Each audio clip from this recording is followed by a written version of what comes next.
flowers for the third stage of the design, we'll want to go back to the flower paste we had before,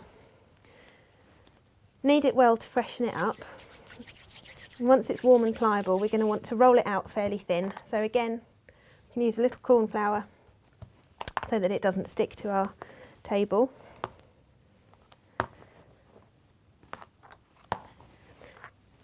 We're going to use a calyx cutter to make the flowers. This is the smallest size. Want to cut it out. When you're cutting things, if you rub your finger on the cut edge, it will get rid of any frills or imperfections in the cut. We will use the small end of the ball tool to just pop it out.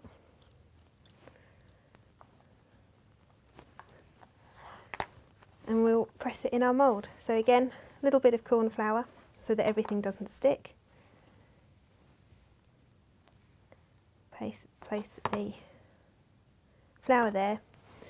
With this, I find it's helpful if you press the centre down ever so slightly, because then there's less chance that the top of the mould will break the flower when you press it down.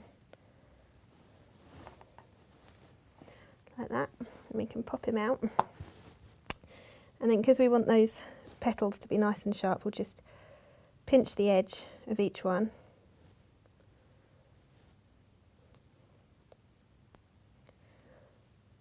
And then put it to one side to dry.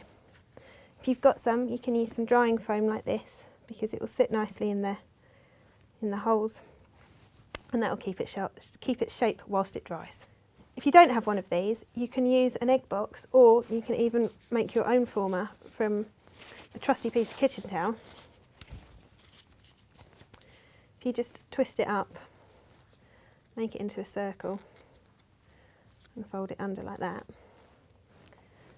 That should then be enough of a ring that you can put your flower on it, and it will dry in the right shape. Once your flowers have had a chance to dry, we'll dust them with a little pearl lustre so it matches the rest of the cake. Remember, if you don't have a mould and veiner, you can just use the calyx shape on its own, but make sure that you press it into something to dry so that you get the shape of the flower.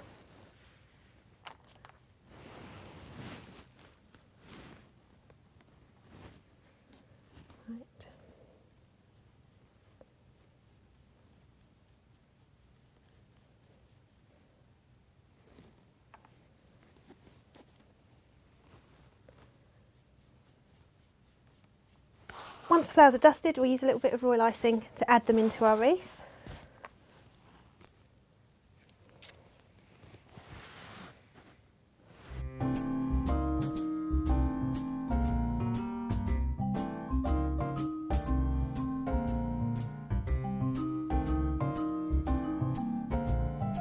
To make the centre of the flowers, I've got some tiny silver balls. So we're going to pipe a dot of royal icing, a fairly large dot, into the middle of each flower, and then put 4 or 5 or even a few more silver balls in, which you'll want to press down using a ball tool or something similar.